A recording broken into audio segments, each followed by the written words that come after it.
The weight of the bronze armor is heavy on your shoulders, but it is a good weight. It is the weight of victory, of plunder won from the enemies of Rome.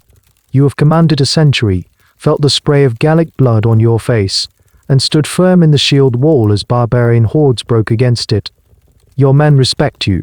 The Republic honors you. But as you pass under the lintel of your family's domus, all of that melts away. Your father, the paterfamilias, sits in his atrium chair, and his gaze is not one of pride but of assessment. In this house, you are not a citizen with rights to property or personhood. You are an extension of his will, a tool, a piece of his estate, and he, by a law as old as Rome itself, is your absolute master. His power over you is total, a concept the barbarians you just defeated would find incomprehensible. It is the law of Patria Potestas, the power of the father. This sense of absolute subjugation was not a feeling, it was a legal reality for every Roman child, regardless of age, as long as their father lived. It was a power unique in its scope and severity in the ancient world. So before we open the official archives, take a moment to add your mark to our own record with a like. Unsubscribe, but only if you're truly committed to examining the evidence, no matter how grim. And in the comments below, share your thoughts on which historical figure you believe has been most misunderstood by posterity. And now, the preamble is over. Let us turn to the primary sources and begin the slow work of reconstruction. The legal foundation for this extraordinary power was not hidden in obscure legal theory or derived from religious texts. It was carved for all to see into bronze. Around the year 450 BCE, the Roman Republic undertook a monumental project to codify its existing laws and customs. The result was the Law of the 12 Tables, a set of statutes displayed publicly in the Forum. Their purpose was to make the law an omen applicable to all citizens, patrician and plebeian alike, thereby preventing arbitrary judgments by the ruling class. Yet within this framework of nascent legal equality, the tables enshrined a principle of profound inequality at the heart of the Roman family. Table IV was dedicated specifically to the rights of the head of the family. It is here that Patria Potestas receives its first and most stark legal definition. The text, as reconstructed from later sources, is chilling in its brevity and administrative tone. It granted the paterfamilias, the male head of the household, an almost boundless authority over his descendants. This was not merely the right to discipline or guide, it was a legally recognized power of ownership. The law stated that a father held the right of life and death over his legitimate children throughout their entire lives. This authority, known in Latin as vitae necisque potestas, was absolute. A father could, under the letter of this ancient law, execute his son for disobedience without facing any public legal consequence. The state had no jurisdiction within the walls of the family home. The father was the supreme judge. Furthermore, Table IV articulated the father's right to dispose of his children as he would any other piece of property. It included the infamous provision that if a father sold his son into bondage 3 times, the son would then be free from the father's power. The implication of this law is more significant than the escape clause it provides. It explicitly normalizes and legislates the father's right to sell his son into slavery not once, but twice, without any legal termination of his paternal authority. The son could be bought back or work his way free, only to be sold again at his father's whim. The child was a commodity, a source of potential income whose personal liberty was subject to the father's financial or personal decisions. The law also addressed the very moment of birth. Table IV contained a directive that a father must immediately put to death a child that was obviously deformed. This was not seen as an act of cruelty, but as a civic and familial duty, a way of preserving the strength and resources of the family and the state. The decision rested solely with the father. He was the arbiter of which child was fit to live. The mother had no legal say in the matter. Once the father accepted the child into the family, often through a formal ritual of lifting the infant from the ground, the child then fell under the full, lifelong jurisdiction of his Patria Potestas. This power did not diminish with age. A 50-year-old magistrate, a triumphant general, or a respected senator remained, in the eyes of Roman civil law, a legal nonentity if his own father was still alive. He could not own property in his own name, enter into contracts without his father's consent, or write a legally binding will. Everything he was given, everything he conquered, belonged by law to his paterfamilias. This was the bedrock of Roman society, a legal principle that defined personhood not by age or achievement, but by one's relationship to the patriarch. To fully comprehend the societal structure built upon the foundation of the 12 tables, one must move from the abstract text of the law to the figure who embodied its power, the paterfamilias. This term, which translates to father of the family, is deceptively simple. It was not a social description but a rigorous legal title, designating the sole individual within a household who possessed full legal personhood, but of a smaller number of legal units, each represented and controlled by its paterfamilias. He was the only member of his family who was sui juris, meaning of his own right. Every other person under his roof and in his bloodline, his wife, his adult sons, his daughters-in-law, his unmarried daughters, and his grandchildren through the male line, was considered alieni juris, or of another's right. They existed in a legal sense only through him. This distinction was the central organizing principle of Roman private law. To be alieni juris meant a near total absence of legal autonomy. An adult son, perhaps a skilled orator in the Senate or a hardened veteran of the Punic Wars, if he were assaulted or cheated in a business dealing, it was his father, the paterfamilias, who had been legally wronged and who must seek redress in the courts. Conversely, if that same son incurred a debt or committed a crime, it was the paterfamilias who was legally liable. The father had the option of paying the damages or, in some cases, surrendering the son to the wronged party in a process called no-exile surrender, treating the son as one would a piece of destructive property, like a dangerous animal. The scope of the Roman familia, the unit controlled by the paterfamilias, extended far beyond the modern concept of a nuclear family. It was a multi-generational pyramid of patriarchal power. The paterfamilias held his authority not only over his immediate children but over all his descendants in the male line, for as long as he lived. This meant his grandsons were just as much under his direct legal control as his own sons. The moment a grandson was born to his son, that infant did not fall under the power of his own father, but under the power of the still living grandfather, the paterfamilias.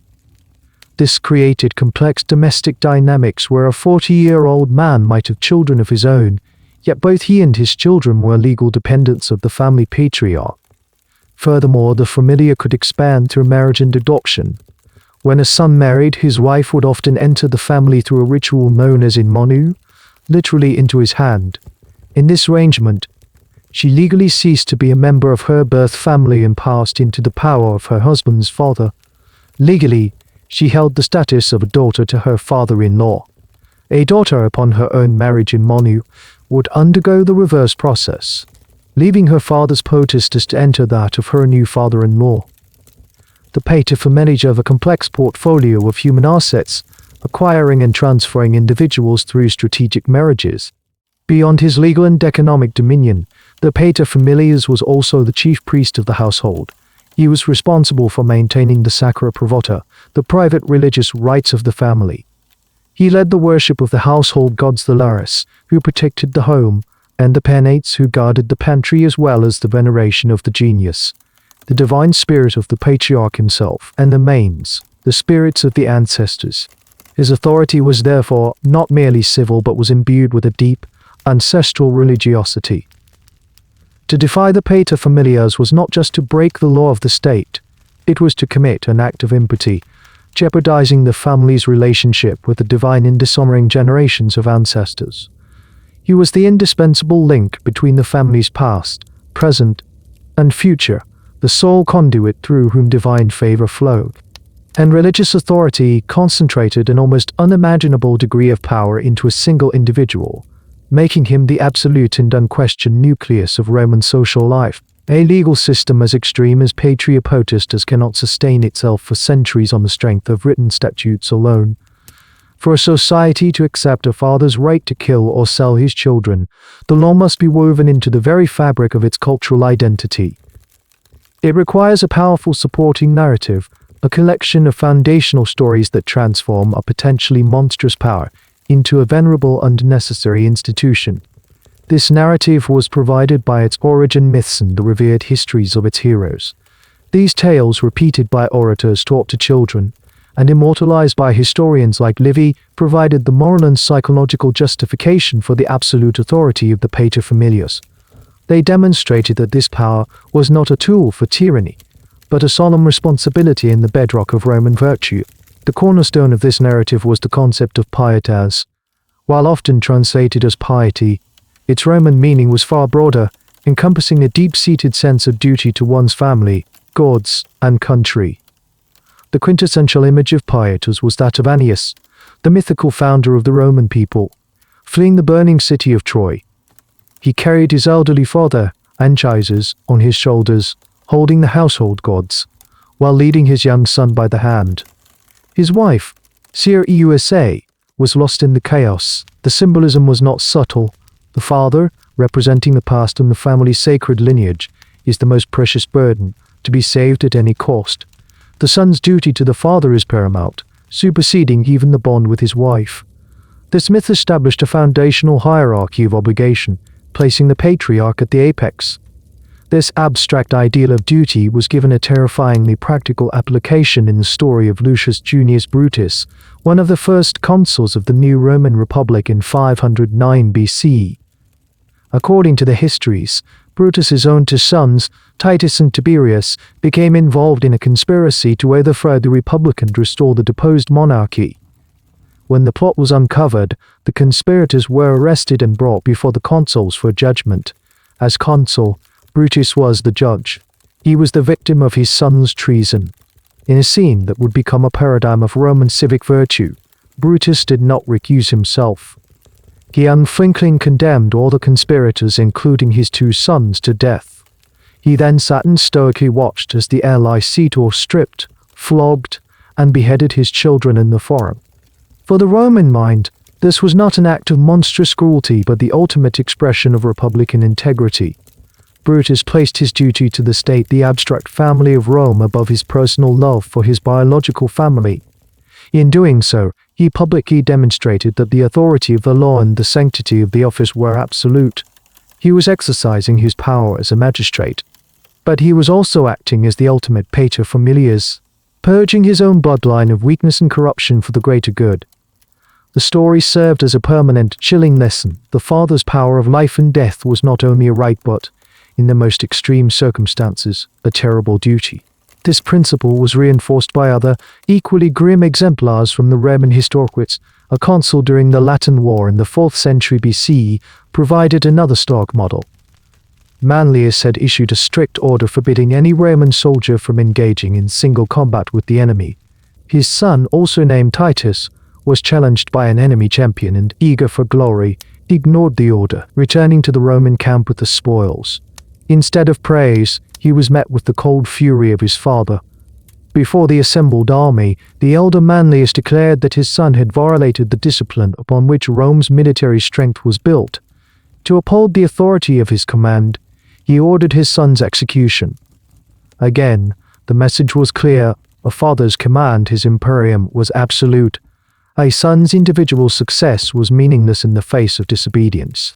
These stories functioned as the legal and social precedents that shaped Roman society, ensuring that every generation understood the immense weight and inviolable nature of a father's authority.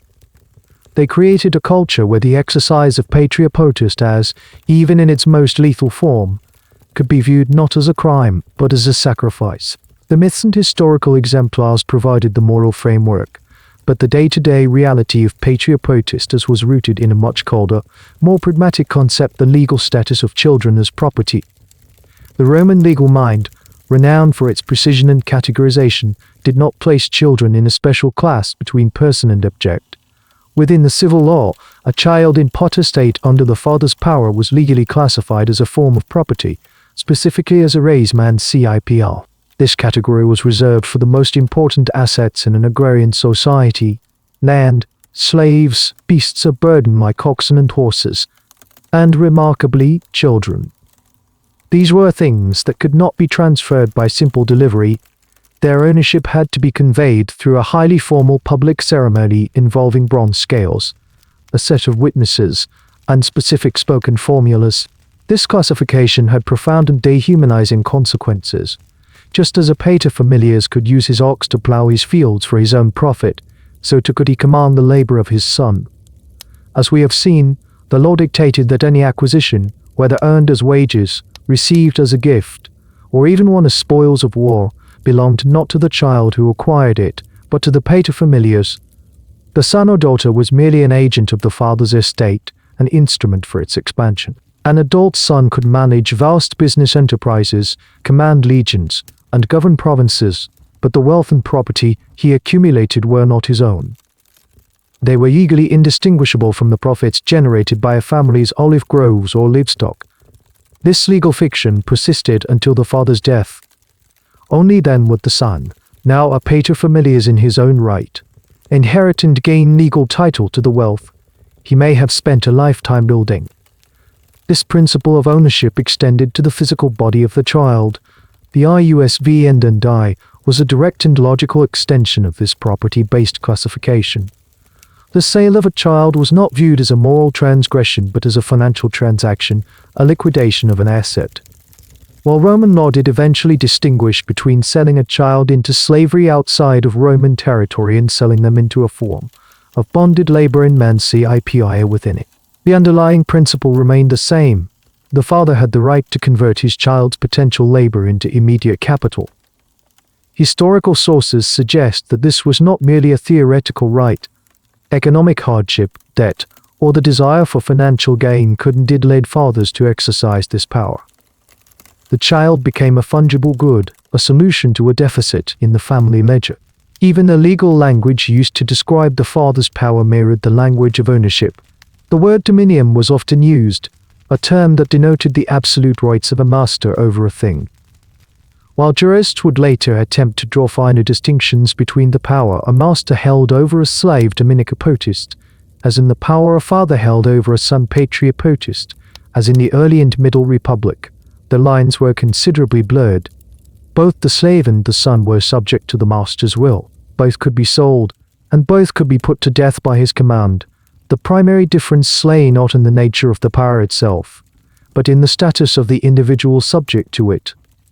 A son was a potential citizen, a future paterfamilias, and a carrier of the family name and rights. A slave was not. This potential for future status, however, offered no protection in the present. It was a suspended personhood, a legal identity held in trust by the father, which he could choose to nurture or extinguish. This legal framework created a stark contrast between a child's social identity and their legal reality. A son could be a respected member of the community, adorned with the symbols of his status, yet in a court of law, he was legally impotent of possession. This duality is crucial to understanding Roman society. The law did not necessarily reflect the daily emotional reality of family life, which was often characterized by affection and duty. Instead, it created an unshakable, ever-present foundation of absolute paternal ownership. The son's life, liberty, and labor were not his by right, they were granted to him, conditionally undrevocably, by the man who legally owned him. This turned the family home not into a sanctuary, but into the primary site of an individual's complete legal subjugation. Of all the rights encompassed by Patria Potestas, none is more alien to the modern mind than the vitae necisque potestas, the power of life and death. This was the ultimate expression of the father's ownership, the legal right to extinguish the life of his own child without trial or state intervention. It was not a metaphor for severe discipline, it was a literal, legally sanctioned power codified in the 12 tables and reaffirmed for centuries through venerated historical precedent. In its early formation, saw the familia as a sovereign entity, a miniature kingdom ruled by the paterfamilias. The walls of his home were the borders of his jurisdiction, and within them, his judgment was final. However, the existence of this absolute legal right did not mean it was exercised frequently or capriciously. Roman society, while granting the father this power, constrained its use through a powerful, unwritten code of conduct, the mos maiorum, the way of the ancestors. Custom and public opinion dictated that such an extreme measure could only be taken for the most severe offences and, after following a specific, solemn procedure, a father contemplating the execution of a son was expected to convene a concilium, a family council. This council would typically consist of senior male relatives and respected family friends. Before this domestic tribunal, the father would act as the prosecutor, laying out the charges against his son. The son would be given a chance to defend himself, and the members of the council would offer their opinions and advice. Crucially, the final decision still rested solely with the paterfamilias. The concilium was advisory, its verdict was not legally binding. Yet to ignore the unanimous judgment of the council, or to act without convening one at all, was to risk severe social censure. A father who killed his son for a trivial reason, or in a fit of rage, would be seen as acting not with the solemn authority gravitas expected of a Roman patriarch, but with the cruelty-crude litis of a tyrant. The historical record, though sparse, provides examples of this power in action, almost always in cases where a son's actions were perceived as a threat to the family's honor or the stability of the state. The historians almost recounts the case of Eusebius Elvius, a senator whose son was discovered en route to join the conspiracy of Catiline in 63 BC. This was a notorious plot to overthrow the Roman Republic. Upon learning of his son's treason, Eusebius Elvius intercepted him. He did not hand his son over to the authorities for public trial. Acting within his rights as paterfamilias, he judged his son's crime on the spot and ordered his execution, stating that he had begotten his son not for Catiline but for Rome. In this instance, the father acted as a private agent of the state, purging his own lineage of a traitor. Another check on the arbitrary use of this power was the office of the censor. The censors were two powerful magistrates responsible for maintaining the census, and, most importantly, overseeing public morality. They held the power to inflict a note censurae, a mark of infamy, upon any citizen whose conduct they deemed contrary to Roman tradition and virtue. A father who exercised his vitae, his potestas unjustly could find himself publicly shamed by the censors. This would not result in a criminal trial, as he had not broken any law, but it could destroy his political career, strip him of his senatorial rank, and make him a social pariah. This demonstrates the critical tension in Roman society between the letter of the law and mores custom and morality. The law permitted the act, but the mores judged the motivation behind it. Therefore, the power of life and death was a legal spectre that haunted every Roman child. It was a constant, implicit reminder of the father's absolute authority. While its actual use was rare and socially regulated, its legal existence reinforced the fundamental principle that a child's life was not their own. It was a conditional grant from the paterfamilias, contingent on obedience and the upholding of the family's name and honor. The father was the source of the child's life at birth, and the law affirmed that he retained the right to be the instrument of its termination. While the ultimate sanction of execution was reserved for the gravest circumstances, the father's absolute ownership of his children manifested in a more transcational, though no less profound, form of power, the vendendi, the right to sell. This right was not an obscure or contested point of law. Like the power of life and death, it was explicitly acknowledged in the 12 Tables. The famous provision stating that a son sold 3 times would be freed from his father's power served not as a limitation, but as a confirmation of the underlying right. The law did not question the father's authority to conduct the first or second sale. It merely set a limit at which this proprietary claim was finally exhausted. For daughters and grandchildren, a single sale was sufficient to terminate the father's potestas. The act of selling a child was a formal legal procedure, a transaction known as unsettling patio. This was the same ceremony used to transfer ownership of other high-value assets, requiring the presence of 5 witnesses, a scale holder, and the recitation of a specific legal formula. The child was treated as a tangible asset, their liberty and labor alienated from the family and conveyed to a new master in exchange for currency or the cancellation of a debt. The reasons for such a sale were primarily rooted in the harsh economic realities of the ancient world. In times of famine or severe poverty, a father might be forced to choose between the starvation of his entire family and the sale of one of its members. The child became a survival mechanism their personal freedom sacrificed for the collective continuation of the familia. Roman law, however, drew a crucial distinction regarding the nature of the sale. A father could sell his child trans Tiberium across the Tiber, which signified selling them into foreign slavery. This was the most severe form of sale, as it permanently stripped the child of their Romans, citizenship, and any hope of returning to their former life. They would become a true slave, a service, with no legal rights, indistinguishable from a captured prisoner of war. This was considered an extreme and shameful act, often a last resort for the truly destitute, or a harsh punishment for an incorrigible child. More common was the practice of selling a child into a state of bonded servitude within Roman territory. In this arrangement, the child was said to be in mancipio. They were not technically a slave and did not lose their Roman citizenship, but they were in a slave-like condition, obligated to work for the purchaser for a set period or until a debt was repaid. The person who purchased the child did not acquire Patria Potestas over them, but rather a form of temporary ownership and the right to their labor. This state of bondage could be terminated. The father or the son himself, if he could acquire the means, could buy back his freedom. However, upon being manumitted from this bondage, the son would not become independent. He would immediately and automatically under the power of his original paterfamilias. The father's authority was so resilient that it could be temporarily suspended by a sale, but would snap back into place the moment the son was freed. It was this legal reality that necessitated the 3 strikes rule of the 12 tables as a final, formal mechanism to sever such a persistent legal bond. Beyond economic necessity, the sale of a son could also serve as a punitive measure.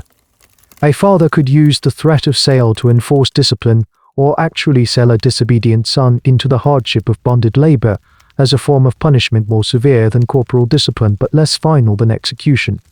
This converted the son's liberty into a tool of domestic control. The outright sale of children by upper-class citizens became increasingly rare and socially stigmatized, seen as a mark of either extreme misfortune or poor character. Yet, the legal right remained theoretically intact for centuries, a dormant but powerful symbol of the father's proprietary dominion.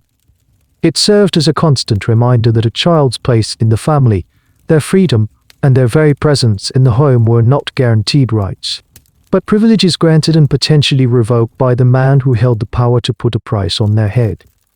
The father's ownership of his children as assets extended beyond their labor and their lives into the most intimate domain of their existence, their marital and reproductive capacity. In Roman society, marriage was not primarily an affair of the heart, it was a strategic alliance, a mechanism for transferring wealth, and the sole legitimate means of producing heirs to continue the family name and its sacred rights. Consequently, the decision of who a child would marry, when they would marry, and indeed, if they would remain married, was not their own. It was a prerogative that rested exclusively with the paterfamilias. His control in this sphere was absolute and was considered a fundamental aspect of his duty as the guardian of the family's long-term interests. For a daughter, this control was manifest and socially expected. From a young age, she would understand that her marriage would be arranged by her father. The choice of her husband would be based on a cold calculus of social status, political advantage, and economic benefit.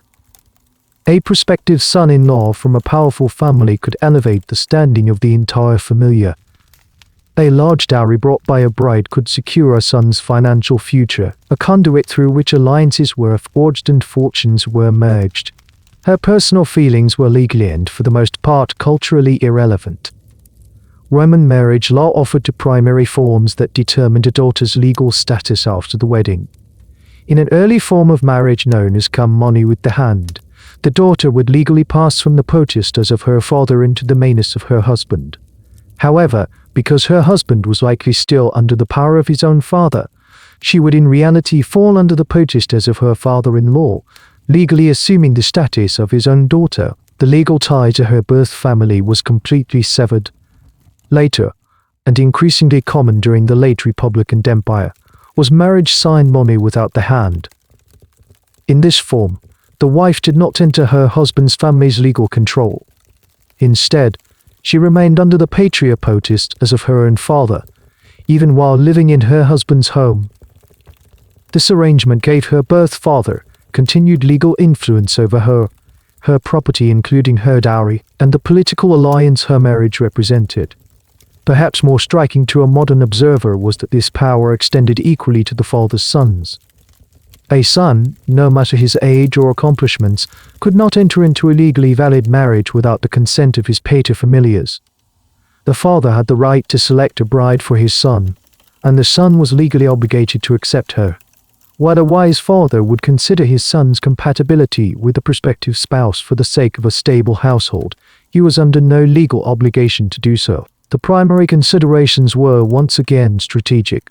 The bride's family, fertility, and dowry were the key metrics. The father's authority did not end at the altar. Just as he could compel a marriage, he could also compel a divorce. The paterfamilias retained the right to dissolve the marriages of his children, both sons and daughters, even against their will. A political alliance that had served its purpose could be unceremoniously terminated. A more advantageous match might present itself, requiring the dissolution of a current, perfectly functional union. The dictator Sulla, during his rise to power in the late Republic, provides a stark example. He compelled his stepdaughter, Aemilia Sciora, to divorce her husband, even though she was pregnant at the time, so that she could marry his political ally, Pompey the Great, cementing their alliance. The personal tragedy of the individuals involved was a secondary concern to the political machinations of the patriarch. This power to force a divorce applied to sons as well. A paterfamilias could order his son to divorce a wife he loved and had children with. If the son refused, he was technically in defiance of his father's legal authority, an act of disobedience that, in the archaic legal framework, could theoretically warrant the severest punishments. This transformed the marital bed itself into an instrument of the father's political and social strategy. The intimate bonds of affection between a husband and wife were granted no legal protection against the overriding interests of the patriarch. He was the sole architect of the family's dynastic strategy, and his children's unions were merely the temporary scaffolding to be erected, dismantled, and reconfigured as he saw fit. The father's power was not confined to controlling the lives of children already established within the family. It began at the very moment of their birth. In the moments following a delivery, before the infant was cleaned or fed, a profound legal ritual would take place. The midwife would lay the newborn on the earth at the feet of the paterfamilias. This was the moment of judgment. If the father believed the child was his, was healthy, and was a worthy addition to the familia, he would perform the act of tol re liber. He would lift the child from the ground. This single gesture signified the child's acceptance. It was a formal declaration that the infant was now a member of the family, entitled to sustenance and protection, and simultaneously subject to the full and lifelong authority of his Patria Potestas. If, however, the father turned his back and walked away, his silence was a legally binding verdict. It was a sentence of abandonment. This practice, known as infant exposure, was widespread, socially accepted, and entirely legal in the Roman world. It was not considered homicide. In the Roman legal and philosophical view, an infant did not achieve full personhood until it was formally accepted by the patriarch. The act of exposure was therefore not the taking of a life, but the refusal to grant one entry into the human community of the family. The father was not a murderer, he was merely declining to accept a potential new dependent. The motivations behind this decision were varied, but they were almost always rooted in a brutal pragmatism. The 12 tables, as previously noted, had already commanded the exposure of any child who was obviously deformed. This was seen as a duty to the family and the state, preventing the draining of resources on an individual who could not contribute to the household's strength or the military's power. Beyond physical deformity, the most common factor was gender. Daughters were exposed at a significantly higher rate than sons. A son was an asset who would carry on the family name, perform the ancestral rites, and inherit the property. A daughter was a net economic liability, requiring a dowry upon marriage that could be a substantial drain on the family's wealth. For families of modest means, the birth of another daughter could be a ruinous expense, and exposure was a common, if tragic, solution. Other reasons included doubts about the child's paternity or, quite simply, the family's inability to feed another mouth. In a world without reliable contraception where famine and poverty were constant threats, exposure was a desperate form of family planning. The decision rested solely with the paterfamilias. The mother, who had just endured the physical trauma of childbirth, had no legal voice in the matter.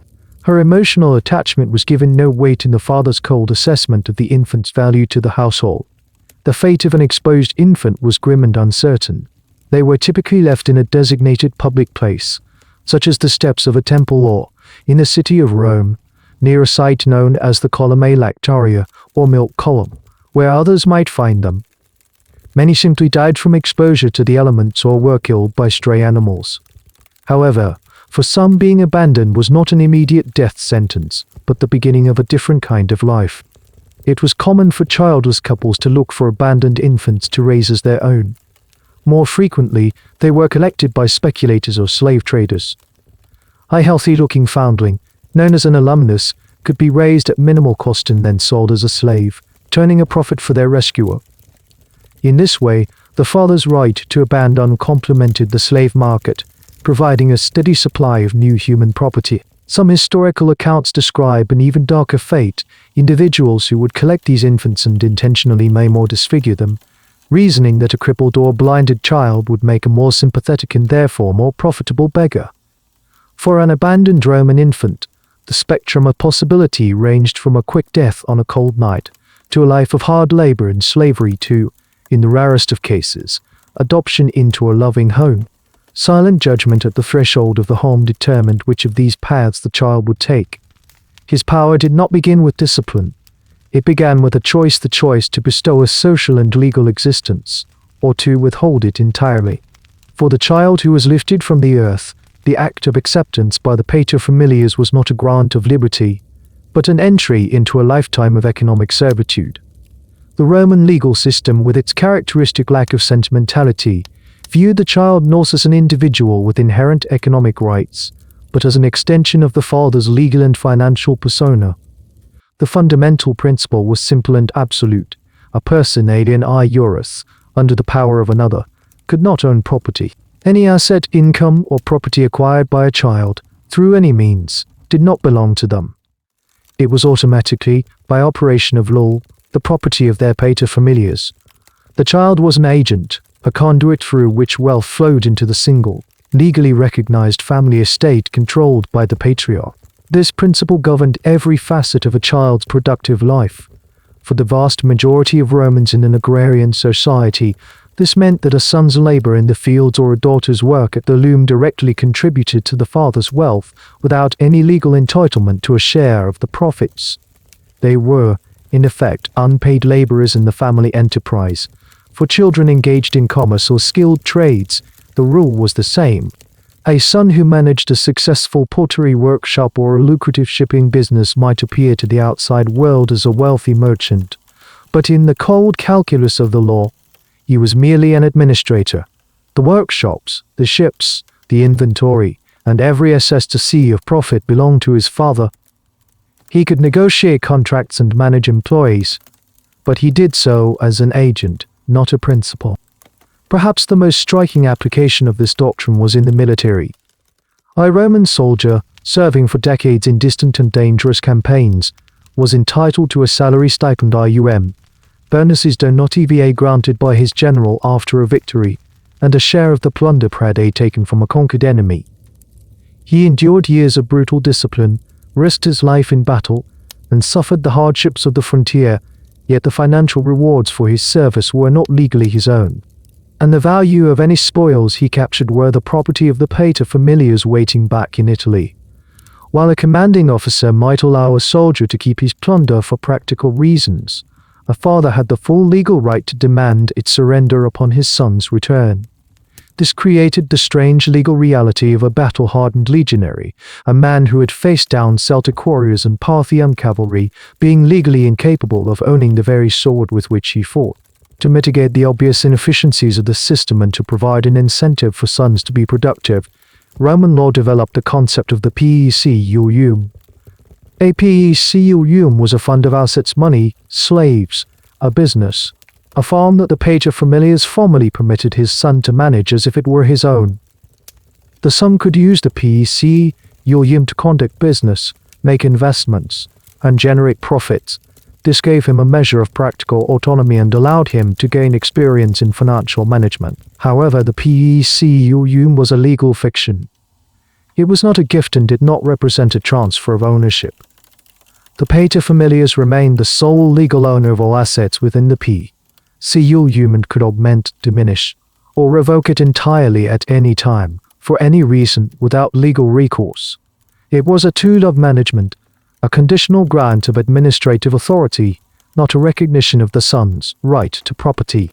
The system was designed to perpetuate a cycle of generational dependence, ensuring that control remained centralized in the hands of the patriarch until his death.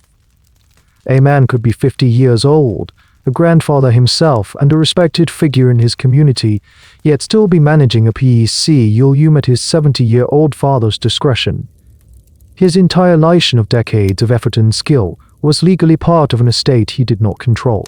His economic independence would only arrive on the day of his father's funeral. The Roman child, therefore, was not merely a member of the family. They were its most versatile and long-term financial instrument, their entire productive life mortgaged by law to the man who gave them their name.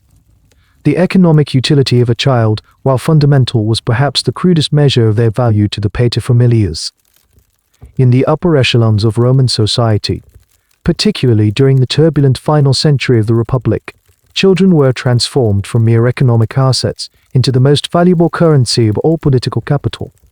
The relentless competition for power, prestige, dignities, and high office cursus honor among the ruling oligarchs turned the family into a strategic unit, and marriages into its primary diplomatic tool.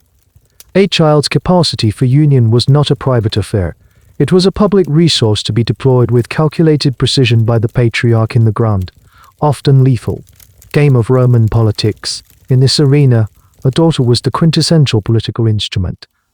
Her marriage was the physical embodiment of an alliance, a living treaty between two ambitious gentes or clans. The paterfamilias would carefully survey the political landscape, identifying rivals who needed to be placated, allies who needed to be secured, and powerful neutrals who could be brought into his orbit. A daughter's hand in marriage was his most persuasive offer. The most famous and consequential example of this practice was the marriage of Julia, the only legitimate child of Julius Caesar, to Pompey the Great in 59 BC. This union was not born of affection, it was the political linchpin of the first triumvirate, the informal alliance between Caesar, Pompey, and Crassus that effectively controlled the Roman state. Caesar needed Pompey's immense military prestige and his legions of loyal veterans. Pompey needed Caesar's populous political influence. The marriage of Julia to a man more than twice her age sealed their pact. Contemporary sources suggest the marriage was a happy one, but its function was always political. The bond between the two most powerful men in Rome depended entirely on the life of this one woman. When Julia died in childbirth in 54 BCE, the personal connection between Caesar and Pompey was severed. The triumvirate dissolved, and within a few years, the two men were leading their armies against each other in a civil war that would destroy the Republic. The stability of Rome had rested, in a very real sense, on a politically arranged marriage. Sons were also critical pieces in these dynastic strategies. While a son's marriage did not create the same kind of direct link as a daughter's, it served other vital functions. By marrying his son into another prominent family, a paterfamilias gained access to their network of political clients and supporters, expanding his own base of influence. Furthermore, the dowry that a wealthy bride brought to the marriage was a crucial financial asset.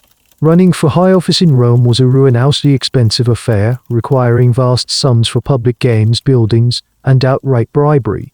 A well-timed marriage for a son could provide the cash injection needed to finance a successful consular campaign, thereby bringing the family the ultimate prize of political power. The cold, strategic nature of these unions was most evident in their dipsos ability. As political winds shifted, yesterday's essential ally could become today's inconvenient relative. It was at this point that the father's power to compel divorce became a critical political tool. The personal happiness of the married couple was irrelevant when a more advantageous alliance presented itself. The career of Octavian, the future Emperor Augustus, is a case study in such ruthless marital maneuvering. Early in his rise to power, he married Scribon Ea, a relative of the powerful Sextus Pompey, in order to solidify a necessary but temporary truce. The alliance served its purpose, but Scribon Ea's family soon became a political liability. On the very day she gave birth to their daughter, also named Julia, Octavian divorced her. He had already arranged his next, more valuable match, Livia Drusilla, who came from an ancient and influential patrician family. He forced her to divorce her own husband, even though she was pregnant with her second son, and married her immediately. In the span of a few years, Octavian, acting as his own paterfamilias, had deployed marriage and compelled divorce with a chilling focus on political gain. For the patriarchs of Rome, a child's wedding was not the culmination of a romance, but the negotiation of a contract. And like any contract, it could be terminated when it no longer served the interests of the man who had signed it. The deployment of children as strategic assets on the political chessboard was merely the most visible manifestation of a deeper, more pervasive legal truth. Underlying all the father's specific rights to sell, to marry off, to command labor was a single, unifying principle: the child under power was not a full legal person. To be alien iuris was to exist in a state of diminished legal personality, to be an object of the law rather than a subject acting within it. This status was not a temporary phase of youthful dependence, but a potentially lifelong condition, shaping every interaction with the state and fellow citizens, from the marketplace to the law courts. This legal non-existence was most acutely felt in the realm of contracts. In Roman law, the ability to enter into a binding agreement was a hallmark of being sui juris, a son or daughter under potest, as, regardless of their age or intellectual capacity, could not, on their own authority, create a legally enforceable obligation. If a 40-year-old son, a successful merchant managing his father's shipping interests, were to borrow money in his own name, the resulting contract was, in the eyes of strict civil law, null and void. The lender had no legal recourse against the son, because the son had no legal persona against which a claim could be made. He was an extension of his father, and only the father could legally bind the family estate. This created a significant practical problem for commerce, which the pragmatic Romans eventually addressed through legal innovation. The praetores, magistrates who shaped the law through their edicts, developed a series of actions that allowed third parties to sue the paterfamilias for the debts incurred by his son under certain circumstances. For instance, if the father had expressly authorized the son's transaction, or if the family estate had clearly benefited from it, the father could be held liable. The existence of the Peciulium also created a limited form of liability, allowing creditors to sue the father for the amount of the assets contained within that fund. They did not change the fundamental principle. The son himself remained immune from suit because, legally, he was a non-entity. He could not be a debtor because he could not be a contracting party. This legal invisibility extended to the courtroom. A person alien iuris could not initiate a lawsuit. They had no standing or legitimatio ad causam before a Roman court. If a son were defrauded in a business deal, assaulted in the street, or had his reputation slandered, he could not personally seek justice. The legal injury was not to him, but to his paterfamilias, because the son and his property were part of the father's estate. It was the father alone who held the right actio to bring the case to court. The son might be the primary witness and direct victim of the offense, but he was a passive element in his own legal drama. His voice in the legal system was entirely dependent on his father's willingness to speak for him. Perhaps the most profound expression of this lack of personhood was the inability to make a will. The capacity to dispose of one's property after death, known as testament I facti or octiva, was the ultimate expression of ownership and individual autonomy in Roman law. A person under power, by definition, owned no property. Therefore, they had nothing to bequeath. Any will made by a son during his father's lifetime was a worthless document. If a son died before his father, any wealth he had accumulated through his peciulium or other means did not pass to his own wife or children. It remained, as it had always been, part of his father's estate to be disposed of according to his father's will. This legal reality could have devastating consequences, as it meant a son's own immediate family had no legal claim to the wealth he had spent his life managing. His children and his wife were dependent not on him, but on the continued goodwill of his father, their grandfather and father-in-law. This created a stark and persistent paradox in Roman public life.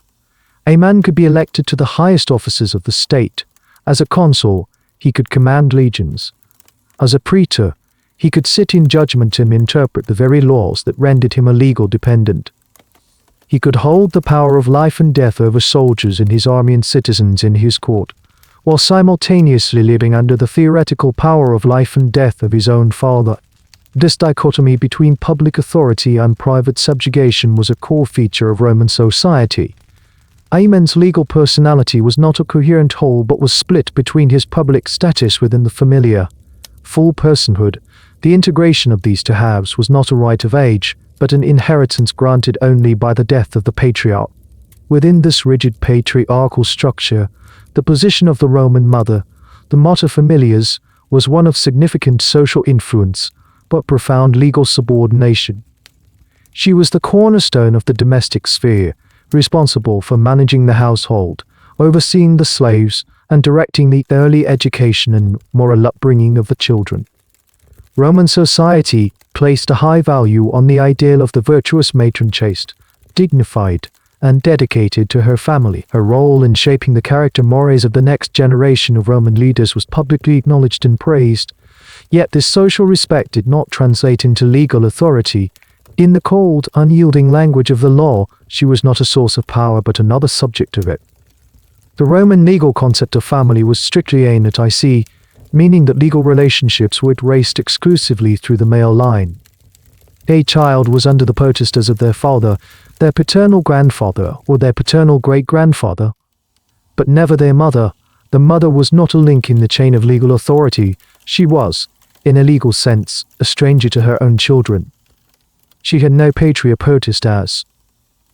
She could not consent to their marriages, control their property, or represent them in court. The deep emotional bond between mother and child, celebrated in Roman poetry and art, was given no legal weight. The father was the sole source of legal identity and power. The mother's own legal status was itself one of dependence. Throughout her life, a Roman woman was always under the legal control of a man. As a child, she was under the potestas of her father. When she married, she typically entered one of two legal arrangements. In the older common marriage, as we have seen, she passed from her father's power directly into the control mainness of her husband. If her husband was himself under power, she fell under the authority of her father-in-law. Roman law placed her in the position of a daughter to her husband or a granddaughter to her father-in-law. She was legally a sibling to her own children. This arrangement, while making her a full member of her husband's family, completely severed her from her birth family and its inheritance rights. In the later and more common sign money marriage, the wife legally remained under the potestas of her own father. This gave women more practical freedom in their daily lives and, crucially, allowed them to inherit from their birth family. However, it did not make them legally independent. They still required their father's consent for major legal acts and were subject to his authority. This created the peculiar situation of a wife and mother living in one household but being legally tied to another. Her legal guardian, her tutor, was her father, not her husband. A woman only became legally independent sui juris upon the death of her father if she was in a sign money marriage, or her husband if she was in a cum money marriage and her husband was the head of his family. Even then, for much of Roman history, she was still required to have a male guardian, a tutor mulierum, to authorize any significant legal or financial transactions. This lack of legal authority within the family had tangible consequences. A mother had no legal say in the fate of her newborn child. The decision to accept or expose the infant was the father's alone. She could not prevent her husband from selling a child into bondage or from exercising the power of life and death. Her influence was purely persuasive, rooted in her personal relationship with her husband and the social expectation that a good paterfamilias would listen to his wife's counsel. But if he chose to ignore her, she had no legal recourse. Her primary value, in the eyes of the law and society, was her fertility, specifically her ability to produce legitimate male heirs to continue the ic line. The children she bore belonged, legally, not to her, but to her husband's lineage. She was the vessel through which the patriarch's bloodline was perpetuated. While this role afforded her respect and a central place within the home, it also underscored her subordinate position. But her husband was its absolute sovereign. The affection and authority she wielded were social constructs, existing within the unyielding legal cage of male power, a constant reminder that in the architecture of the Roman family, she was a vital pillar but never the architect. The legal statutes and historical precedents formed the rigid skeleton of paternal authority. But it was the daily routines and unspoken assumptions of household life that gave it flesh. The psychological atmosphere within a Roman domus ruled by a traditional paterfamilias was one of pervasive, quiet deference.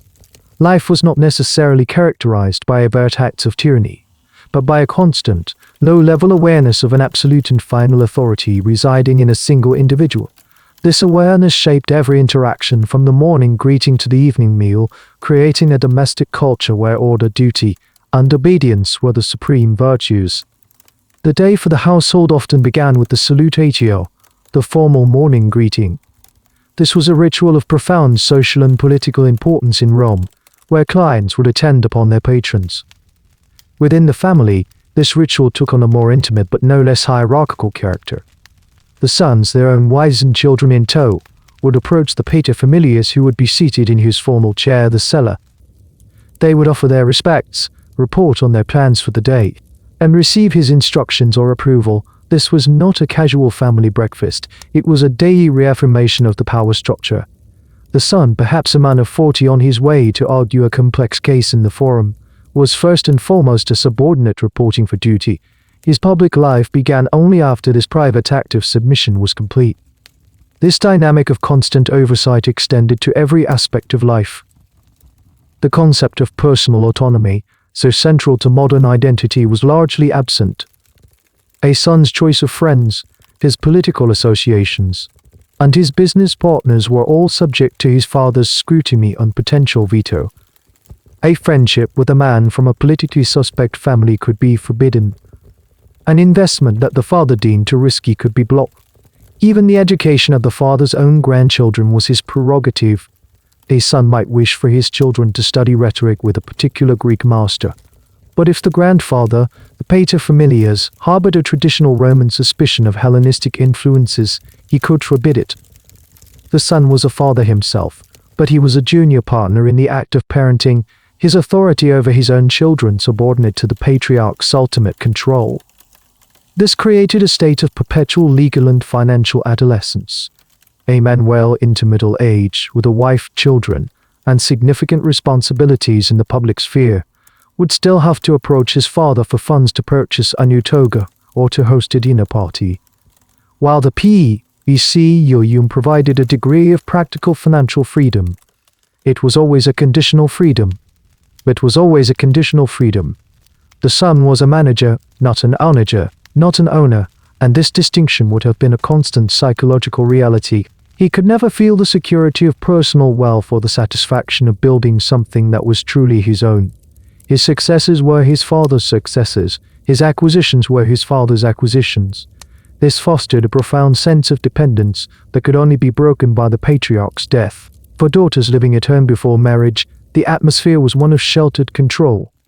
Their lives were circumscribed by the domestic sphere, their activities weaving, household management, religious observances all performed under the watchful eye of the family. Their primary function was to be an honorable and chaste vessel for a future alliance, and their daily life was a preparation for that role. Their value was in their potential, a potential that was earned and would be deployed by their father. This ever-present authority did not always manifest as harsh commands. It was often felt in the immense, unspoken weight of the patriarch's auctoritas, his personal authority and prestige. A look of disapproval, a pointed silence, or a casually expressed opinion from the paterfamilias could be as effective as a direct order. The desire to win his approval, to live up to the standard of gravitas, dignity, and seriousness he embodied, would have been a powerful motivating force. The fear of his displeasure, and the social and familial consequences it entailed, was a potent instrument of control. The household was calibrated to the patriarch's disposition.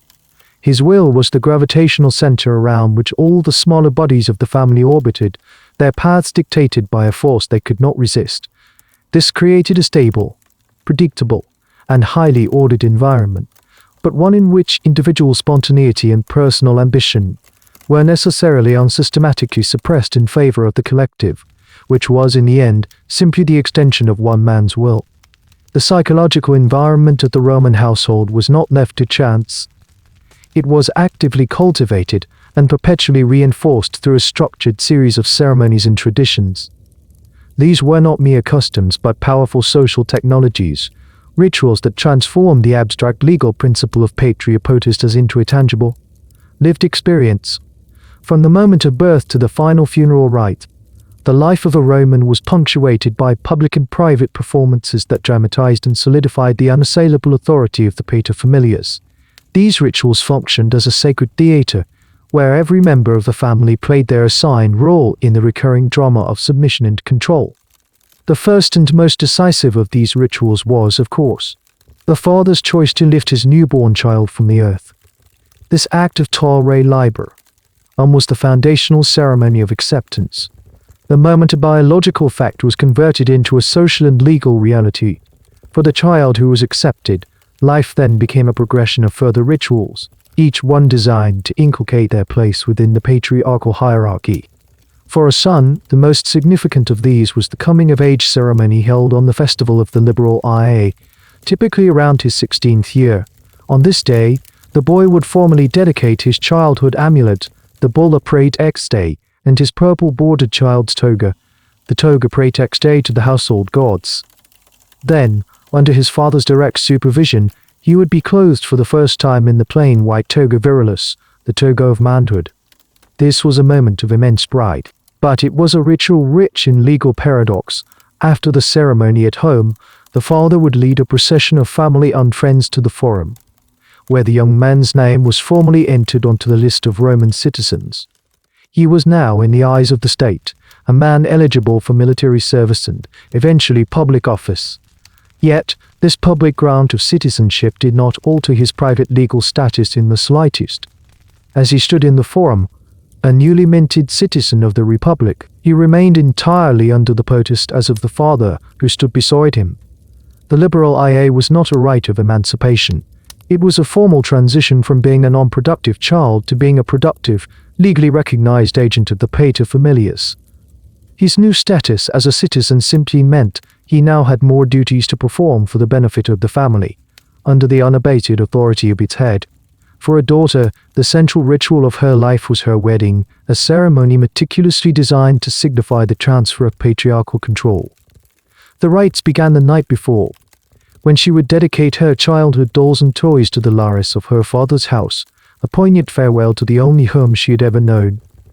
On the wedding day, the ceremony of dextraramaionkaio, the joining of right hands, symbolized the formal agreement. This was followed by a staged and symbolic act of forth, where the groom would pretend to tear the bride from her mother's arms, a dramatic reenactment of the legendary rape of the Sabine women.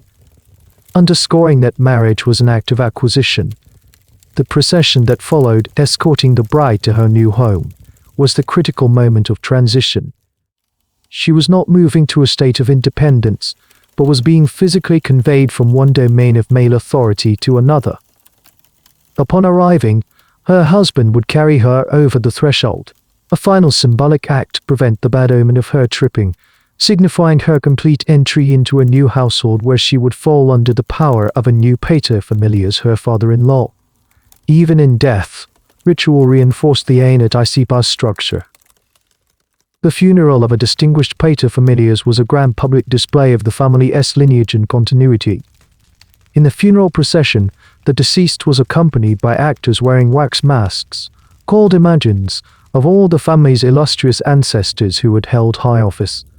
This parade of ghosts was a powerful visual statement, tracing the unbroken line of male authority from the distant past to the deceased.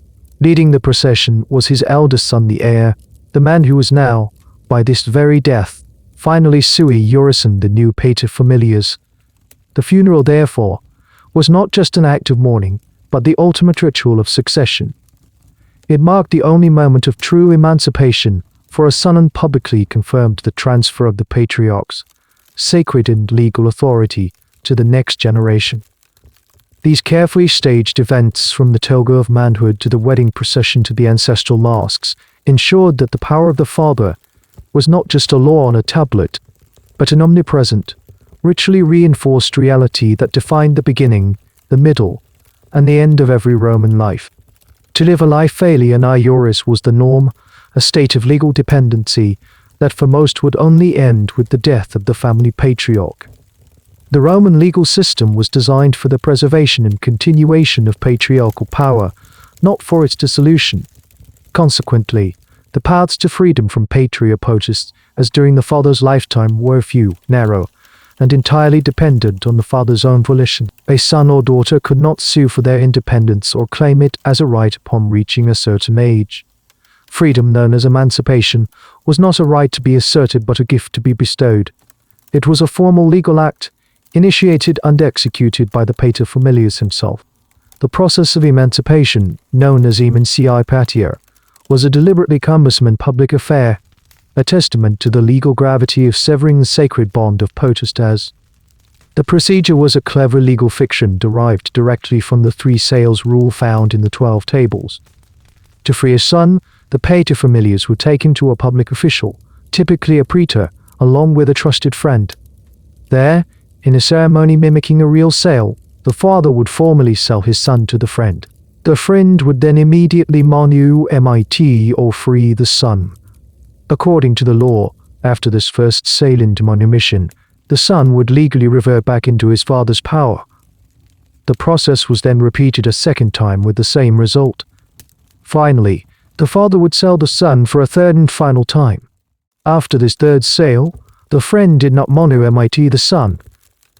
If he did, the son would technically become the friend's legal dependent. Instead, the friend would sell the son back to the father. Having been sold 3 times, the son was now, by the letter of the ancient law, free from his original Patria Potestas. The father, now holding his son not in his power but as a bonded person, would then perform the final manumission, setting him free and making him a fully independent legal person sui juris. For daughters and grandchildren, only a single sale was required to achieve the same effect. The motivations for a father to perform such a complex act were varied. A son might be emancipated to allow him to be adopted into another family, a common practice among the Roman elite to secure an heir for a childless patriarch, or to forge a powerful new political alliance. By emancipating his son first, the father formally extinguished his own legal claim, allowing the son to be legally reborn into a new lineage, falling under the Patria Potestas of his new adoptive father. A father might also emancipate his son as a reward for long and faithful service, or to allow him to pursue a political or business career that would be hampered by his dependent legal status. More negatively, emancipation could also be a form of punishment. A father could emancipate a dissolute or disgraceful son to formally disown him, casting him out of the family and severing his right to inherit. The emancipated son, while gaining legal autonomy, was no longer a natural heir. He was legally a stranger to his own family.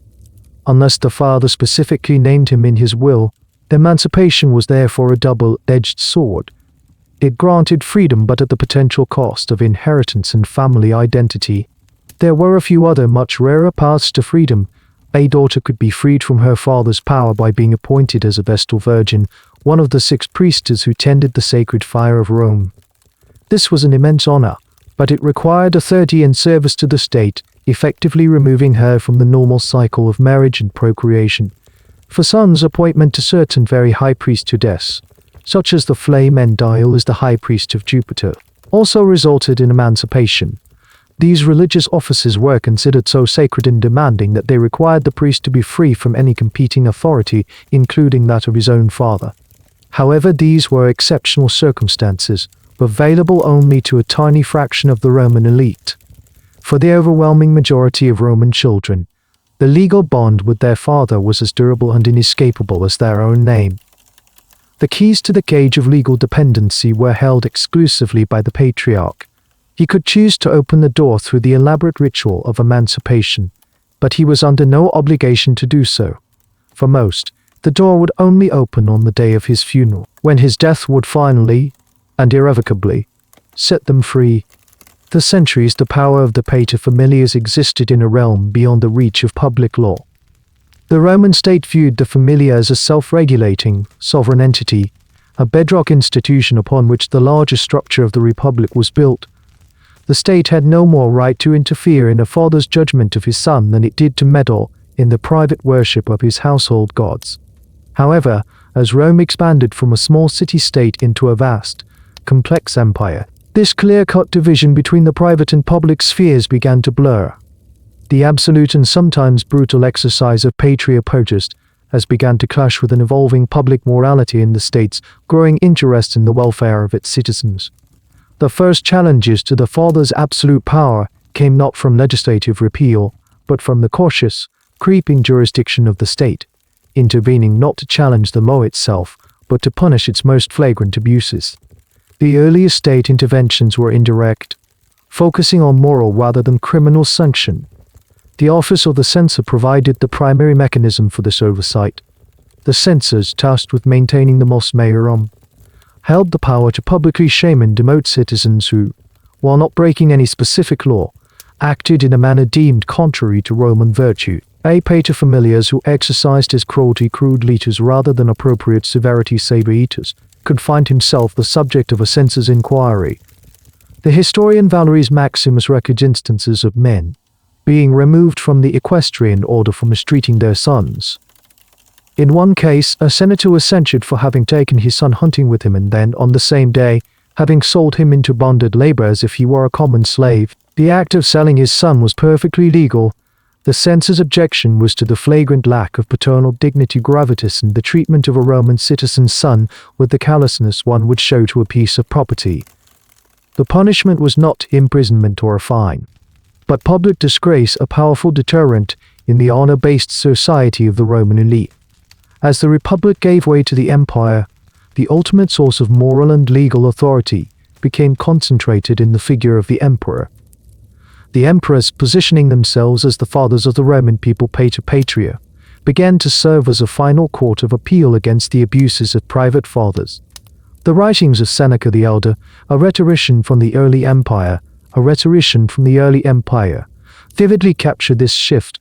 He recounts the case of a Roman knight named Tricho, who kept his son imprisoned on a rural estate, forcing him to work in chains like a slave. Tricho habitually and brutally scourged his son.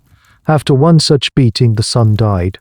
Under the old law, this was a father exercising his vitae necisque potestas. But in the new climate of the Augustan age, the local populace was outraged. A mob formed, surrounded Tricho in the forum, and threatened to lynch him. He was only saved by the intervention of imperial soldiers. The case illustrates a growing chasm between the letter of the ancient law and contemporary public sentiment. The law still permitted the act, but society now condemned it as murder. This evolving sentiment paved the way for direct imperial intervention. A famous legal opinion, recorded by the jurist Ulpian, describes a case brought before the Emperor Trajan at the beginning of the 2nd century CE. A son had complained that his father was mistreating him with unjust cruelty. The father had been driven by the malicious influence of the son's stepmother. Trajan, acting as the supreme judge, investigated the matter. He did not rule that the father's potestas was invalid. He forced the father to emancipate the son, freeing him from his power, and decreed that the son would not be disinherited. This was a revolutionary moment. The emperor had reached directly into the sacred precinct of the familium, overruled the will of the paterfamilias. He was not legislating a new law for everyone, but was acting as an arbiter of equity, correcting as an always specific injustice, but the civil law was powerless to address. Asserting that the emperor's duty as the father of the nation superseded the private father's rights when those rights were abused. This case set a momentous precedent. The once impenetrable wall around the Roman household had been breached, and the state, in the person of the emperor, was now standing on the inside.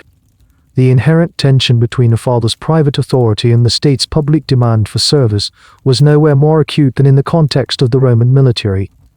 The army was the engine of Roman expansion and the guarantor of its security, a state institution that required the absolute loyalty and obedience of its soldiers. Yet, every soldier, until the death of his patriarch, was legally a dependent, a man whose very life and property were subject to the will of another. This created a unique and contestable legal conflict. Who had the superior claim on the man in uniform? Was he primarily a soldier of Rome or a son of his father? The slow resolution of this conflict in favor of the state marked a significant erosion of the traditional scope of Patria Potestas. In the early Republic, when the army was a citizen militia serving short campaigns, the father's authority was largely unchallenged. A son required his father's permission to enlist, and as we have seen, any pay or plunder he earned legally belonged to the paterfamilias.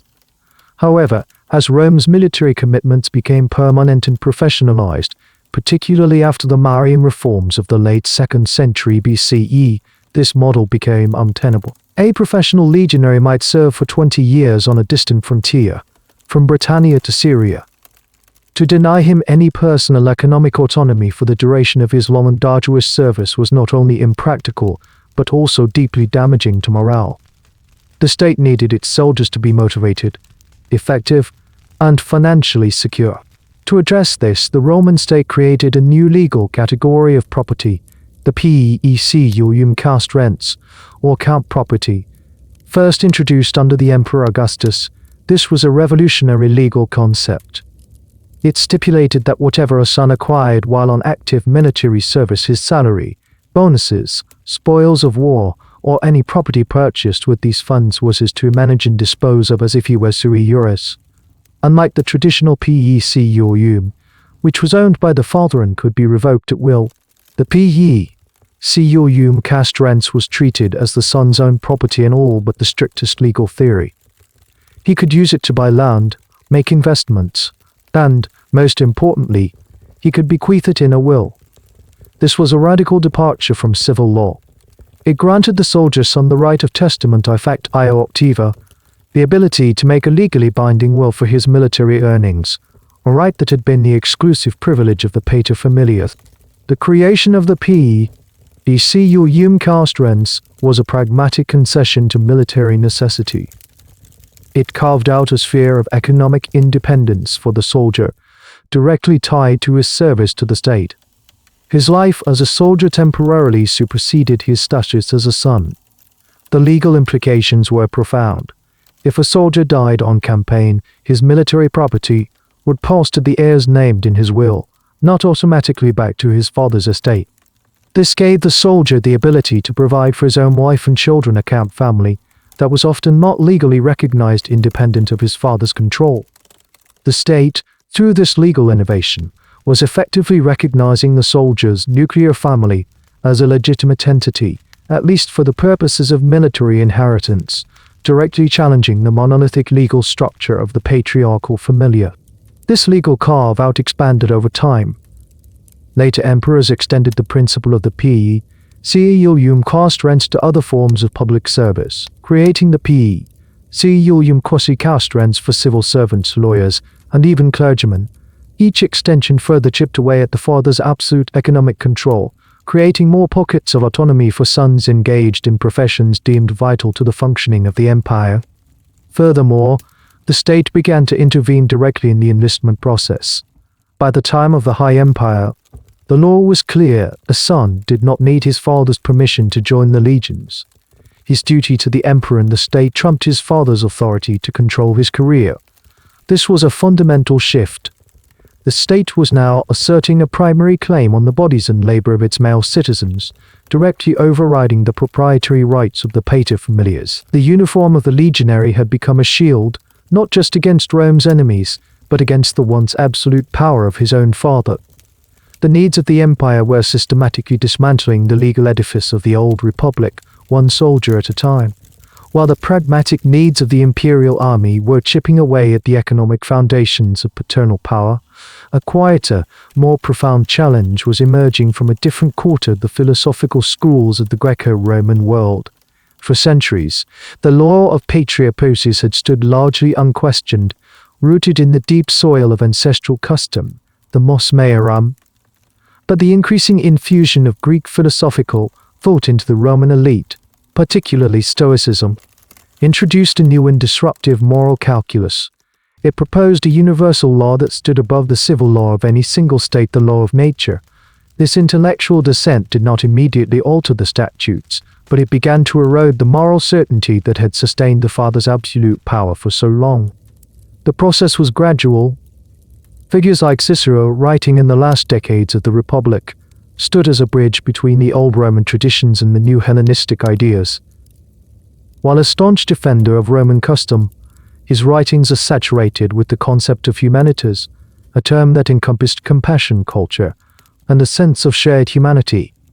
In works like De Officiis on Duties, he re-examined the nature of familial obligation, while still upholding the importance of pietas. He framed it less as a relationship of absolute command and submission, and more as one of reciprocal affection, caritas, and mutual responsibility. He argued that nature itself implants in us a love for our offspring, and that this natural affection should be the guide for our conduct. This was a subtle but significant shift, suggesting that a father's authority should be tempered by a natural, universal morality. It was Stoicism, however, that mounted the most sustained and systematic critique of the traditional view.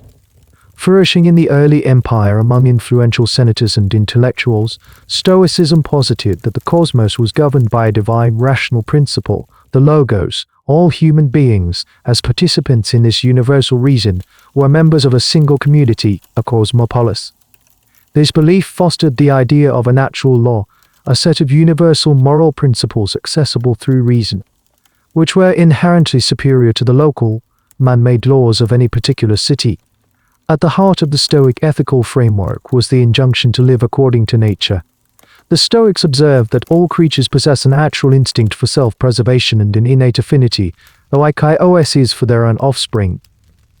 This parental affection was not a mere sentiment, it was a primary impulse of nature itself. Therefore, for a human father to treat his child with the detached cruelty of a master disciplining a slave, or to view him as a mere commodity to be sold, was to act in defiance of nature and by extension in defiance of the divine reason that governed the universe. This philosophical position reframed the exercise of Patria Potestas. The father's role, according to the Stoics, was not simply to rule, but to nurture, guide and educate his child, helping him to develop his own rational nature. Power was a trust granted by nature for the betterment of the child, not an absolute right of ownership.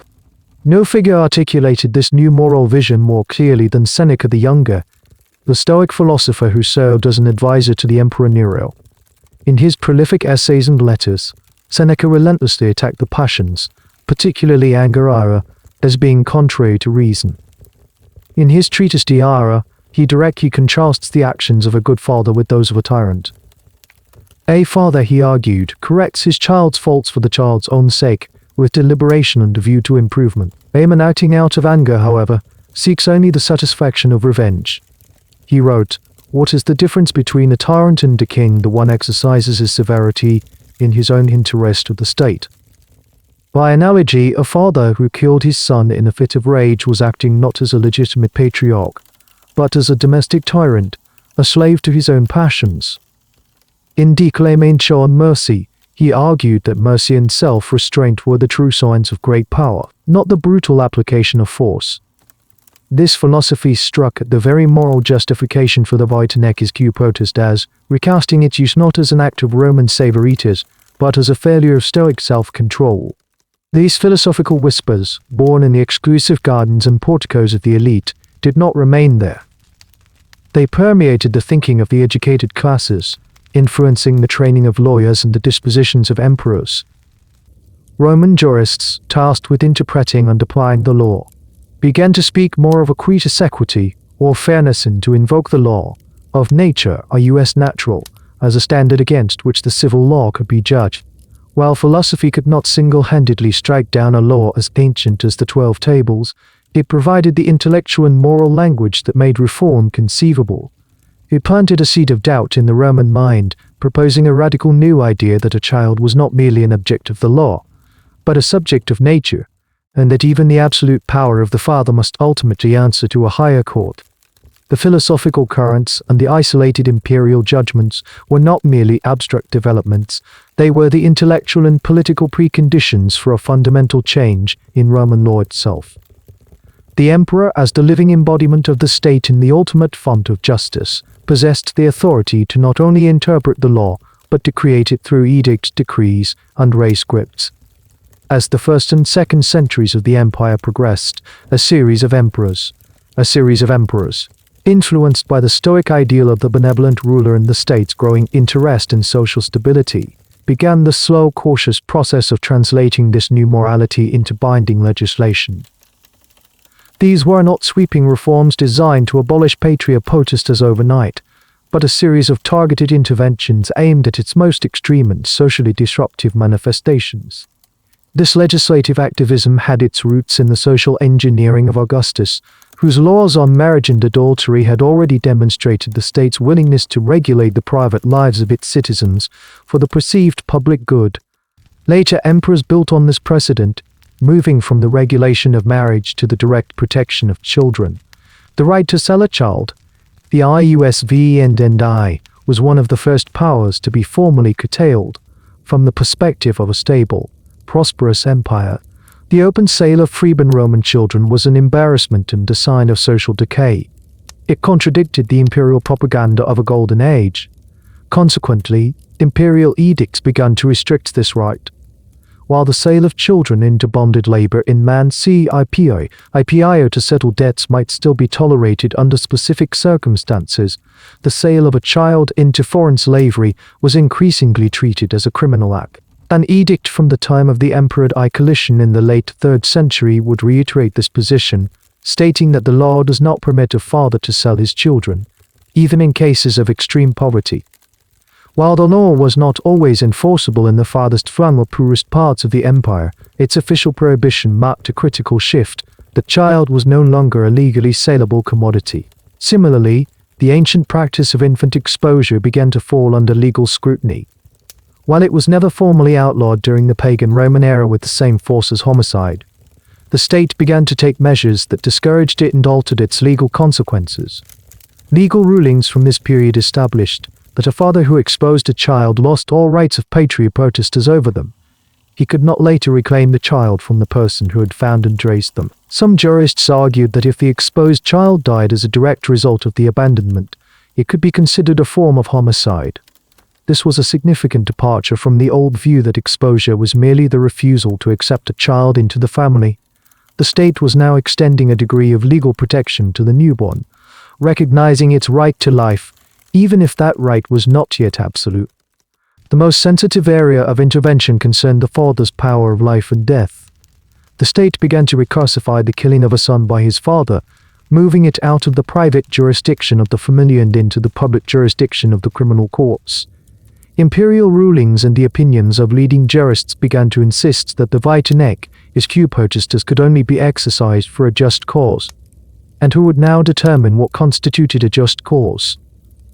Not the father, but the state. The Emperor Trajan, in addition to his famous case-specific ruling, is said to have decreed that a father who killed his son while hunting, on suspicion of adultery with his stepmother, should be punished, as he had acted out of passion rather than legitimate paternal authority. This imperial intervention redefined the act not as an execution but as a murder, driven by jealousy. The state was claiming for itself the monopoly on capital punishment, even within the family. Fathers were increasingly encouraged, and later required, to bring accusations against their sons before a public magistrate rather than passing judgment themselves. The private tribunal of the family council was being superseded by the public authority of the imperial court. This legislative trend was slow and incremental, but its direction was unmistakable. The father was being demoted from an absolute sovereign to a domestic magistrate, his actions now subject to review and reversal by a higher power, the emperor. The gradual process of legislative erosion, which had been building for over a century, reached a decisive and irreversible climax under the reign of the Emperor Hadrian, who ruled from 117 to 138 CE. Hadrian was an emperor profoundly influenced by Greek culture and Stoic philosophy, a ruler who traveled the empire not just as a conqueror, but as an administrator and a legislator, keen on standardizing unhumanizing Roman law. It was during his reign that the most ancient and fearsome right of the paterfamilias, the power of life and death, was not merely circumscribed by custom or challenged by individual rulings, but formally and universally criminalized by imperial decree. This was the pivotal moment when the Roman state finally and unequivocally declared that the life of a child was no longer the property of their father, but was under the ultimate protection of the law. The context for Hadrian's reform was a specific and shocking case that came to his attention. A father, enraged to discover that his son had committed adultery with his stepmother, took his son on a hunt and there, in the isolation of the forest, killed him. Under the ancient interpretation of the 12 Tables, this was a grim but legally permissible exercise of a father's right to punish a grave offense that brought dishonor upon the family. But in the moral climate of the 2nd century CE, the act was seen as a barbarous murder. When the case was brought before Hadrian, his judgment was severe and absolute. He ruled that the father was guilty of murder par ICIDUM and sentenced him, not merely to death, but to deportation to a desolate island, a punishment that carried with it the loss of citizenship and property. Hadrian's ruling in this single case was then elevated into a general principle of law. He issued a rescript, a formal written response to a legal inquiry, that was to be applied universally. The text, as preserved by the jurist Martian, is a landmark in legal history. It declared that Patria Potestas should consist of pietas duty and affection, not at rocket as atrocity or cruelty. The decree explicitly stated that a father who killed his son was now subject to the same penalty prescribed by the Lex Pompei ad parricides, the law governing the murder of close relatives. The killing of a son was legally reclassified, removed from the category of domestic discipline and placed firmly in the category of the most heinous of public crimes. The father's ancient right of vitae necisque potestas was, with this single imperial act, extinguished. This reform was not an isolated act but part of Hadrian's broader legal agenda. He was a systematizer, seeking to bring consistency and equity to a legal system that was a patchwork of ancient statutes, praetorian edicts, and senatorial decrees. He famously commissioned the jurist Salvius Julianus to compile and codify the praetor's edicts into a single, permanent form, the Edictum Perpetuum. This act curtailed the legislative freedom of individual magistrates and centralized legal development in the hands of the emperor and his council of jurists.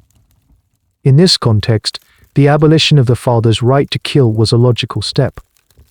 It removed a glaring anomaly from the law, an archaic private power that was incompatible with the concept of a universal imperial justice system where the emperor was the sole source of ultimate authority. The legal reasoning behind the reform was as important as the reform itself. The jurists of Hadrian's era, steeped in Stoic thought, argued that the power had long fallen into disuse and was contrary to the more civilized customs, human or mores of the age. The law was, in effect, catching up with the morality. The very definition of what it meant to be a good Roman father had changed. The ideal was no longer the stern Brutus, stoically watching his son's execution, but a man of humanities and clementia, who guided his children with affection and reason. Hadrian's law gave this new ideal the full force of the state. The abolition of the right to kill was the critical turning point. While other aspects of Patria Potestas, such as economic control, would persist in a weakened form for centuries, their core justification had been removed. Once the state had asserted its ultimate jurisdiction over the child's life, the father's claim to absolute venerable. He could no longer be a sovereign within his own home because the emperor's law was now inside the home with him, standing guard over the life of his child. The father's power was no longer absolute, it was now a delegated and supervised authority, its limits defined not by tradition, but by the will of the emperor. Hadrian's formal abolition of the vitae necisque potestas, as was more than a legislative act. It was the legal codification of a profound cultural transformation. A law so ancient and central to Roman identity could not have been struck down by imperial decree alone if society had not already been prepared for its demise. The edict was the capstone on a slowly built structure of new moral and emotional sensibilities. The very meaning of the Roman family was changing from the inside out. shifting from a stark hierarchy of power to a more complex network of reciprocal duties, increasingly animated by the concept of natural affection. At the heart of this shift was the evolving understanding of pietas. In the early Republic, as exemplified by figures like Brutus and Manlius Dorquits, pietas was a stern, uniddirectational virtue. It was the duty owed by the inferior to the superior, the son to the father, the citizen to the state, the mortal to the gods. It demanded obedience, respect, and if necessary, the sacrifice of personal feeling for the sake of a higher obligation.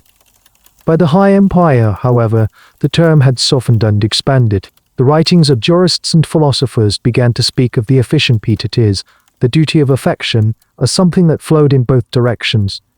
It was now considered a father's duty to show piety, as towards his children a duty of care, protection, and love. This new sentiment is vividly captured in the legal writings of the great jurists who followed Hadrian, such as Ulpian, Paulus, and Pulpinian. Their commentaries, which would form the backbone of Justinian's later digest, are replete with references to humanitas humanity, affectus affection, and naturalis ratio natural reason. When interpreting the law, they increasingly favored outcomes that aligned with these principles. For example, in disputes over a child's custody or inheritance, they would often argue that the decision should reflect the duty of parental affection. The law, they reasoned, should not be used to violate the bonds that nature itself had created. A father who was needlessly cruel to his son was seen not just as a bad man, but as someone acting contrary to natural law. This provided a powerful legal and philosophical basis for limiting a patriarch's arbitrary power. The law was no longer just a tool to enforce paternal rights. It was becoming a mechanism for enforcing paternal responsibilities. This cultural shift is not only visible in the rarefied texts of elite jurists. It finds its most poignant expression carved in stone on the thousands of surviving Roman funerary monuments. In the face of devastatingly high child mortality rates, parents across the social spectrum recorded their grief in public inscriptions. The formulaic and stoic epitaphs of the early Republic gave way to intensely personal expressions of love and loss. Tombstones frequently described a deceased child as filius dulcis simos, sweetest son, filia carissima, dearest daughter, or anima innocentissim, a most innocent soul. They record the exact age of the child, down to the years, months, and even days, a meticulous accounting of a life cut short. Parents describe their children as their hope and their delight and speak of their own inconceivable grief. These inscriptions are a public testament to a private emotional world that was clearly at odds with the core, proprietary logic of early Patria Potestas. They show that for countless Roman parents, the child was not a piece of property to be managed, but a beloved individual whose loss created a profound and lasting wound. This growing emphasis on the child's welfare was even reflected in imperial policy. Beginning with the Emperor Nerva and greatly expanded by his successor Trajan, the state implemented the alimente, a large-scale public welfare program. This system used the interest from imperial loans made to landowners to provide monthly subsidies for the support and education of poor freeborn children in the Italian countryside. While the program had a pragmatic goal to encourage population growth and support Italian agriculture, its underlying premise was revolutionary. The state was taking on a paternalistic role, acknowledging a collective responsibility for the well-being of its youngest and most vulnerable citizens. It was a public expression of the same duty of care that was now being expected of private fathers. The family was no longer an entirely self-contained unit. It was part of a larger social fabric, and the state, led by the emperor, was beginning to weave the threads of natural affection and public welfare directly into the law and policy of the empire. The Roman family was moving from a model of ownership to a model of guardianship, a change that would pave the way for an even more radical redefinition of family, faith, and power. The cultural and legal currents that had been steadily eroding the foundations of Patria Potestas as for over 2 centuries were met in the 4th century CE by a tidal wave of religious revolution, the rise of Christianity. The Emperor Constantine the Great's conversion in 312 CE and his subsequent elevation of Christianity to a favored status within the empire initiated a seismic shift in the moral and legal landscape. Christian theology, with its radically different conceptions of God, the individual soul, and the nature of the family provided a new and powerful ideological framework that was fundamentally incompatible with the ancient patriarchal traditions of pagan Rome. The new faith would accelerate the final dismantling of the old law. At the core of this challenge was a redefinition of fatherhood itself. In classical Roman religion, the pater familias was the chief priest of the household, the link to the ancestral spirit's manes, and the embodiment of a divine authority genius. Christian doctrine subverted this model entirely. It posited a single, universal Father in heaven, to whom all souls owed their primary allegiance. This created a higher loyalty that transcended and could potentially override the claims of an earthly father. A Christian's ultimate duty was not to the mos mayor or the family patriarch, but to the law of God. This theological shift had immediate and practical legal consequences. Constantine, as the first Christian emperor, began to legislate in a way that reflected his new faith. His laws concerning the family were imbued with a distinctively Christian morality. One of his most significant interventions targeted the practice of infant exposure. While previous emperors had discouraged the practice, Constantine was the first to equate it unequivocally with murder. A law issued in 318 CE declared that a parent who killed their child, either directly or through abandonment, was guilty of parricidium. This was a direct import of Christian ethics into Roman criminal law. The Church taught that every individual was created in the image of God and possessed an immortal soul from the moment of conception. Therefore, an infant was not a potential person awaiting acceptance, but a full human being from birth. To expose an infant was not to refuse it entry into the family, but to commit murder against one of God's children. The Christian emperors also moved to protect children from being sold. The economic pressures of the late empire were immense, and despite earlier prohibitions, the sale of children out of desperation was still a recurring problem. Constantine issued a law allowing impoverished parents to sell their newborns, but with a crucial new provision: the child retained the right to be bought back into a state of freedom at any time, for a fair price, acknowledging the harsh economic reality while attempting to mitigate its worst effects through a permanent right of redemption. Later emperors, like Theodosius the Great, would legislate further, seeking to punish those who purchased freeborn children and raised them as slaves. The state, now acting with the moral authority of the Church, was positioning itself as the ultimate protector of the child's freedom and personhood. Furthermore, the influence of the Church fundamentally altered the state's view of marriage. In classical Rome, marriage was a civil contract, easily dissolvable for political or personal reasons. For the Church, marriage was a sacred sacrament, a holy union ordained by God. This led to imperial legislation that made divorce much more difficult to obtain. While this might seem restrictive, its effect was to protect the stability of the family unit, particularly the positions of the wife and children, from the arbitrary whims of the patriarch. A father could no longer easily discard his daughter-in-law or force his son to abandon a union for political expediency. Underpinning these specific legal changes was a broader Christian emphasis on the individual. Each person, regardless of their status within the earthly family, had a direct personal relationship with God and was individually accountable for their salvation. This focus on individual spiritual destiny was antithetical to the classical Roman view of the family as a collective legal entity subsumed under the will of the paterfamilias. And its promise of eternal life offered an alternative in belonging that existed outside the rigid, necisque structure of the old Roman familia. The Christian child was a child of God first and a child of their father second.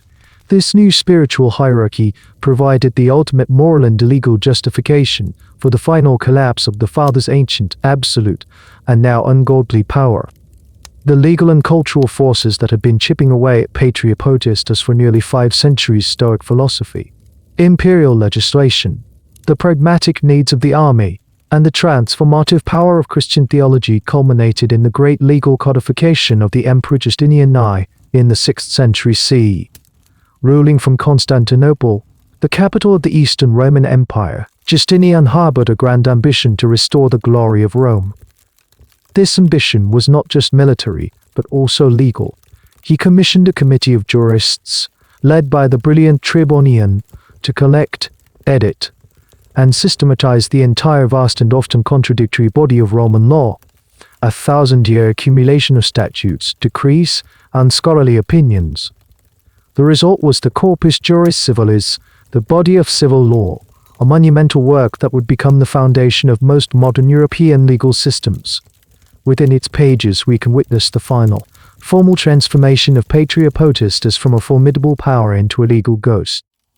Justinian's legal code did not abolish the term Patria Potestas. To do so would have been to break with 1,000 years of Roman legal tradition, an act unthinkable for an emperor so dedicated to the Roman past. Instead, his code performed a final, comprehensive act of legal alchemy. It retained the ancient terminology but systematically stripped it of its original, brutal substance.